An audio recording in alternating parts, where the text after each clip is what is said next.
How to disable two-factor authentication on Snapchat? Want to disable the two-factor authentication on Snapchat? Here's a quick and easy guide to turn off the security feature. First, open Snapchat and tap on your Bitmoji in the top left corner. Once you're on your profile face, tap on the gear icon in the top right corner to open the settings.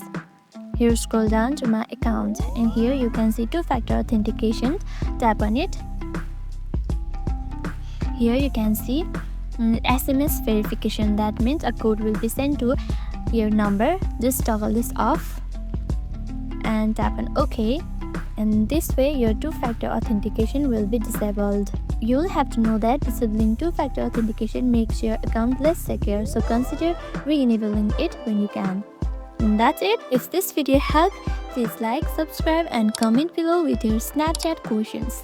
Thank you for watching. Stay safe online.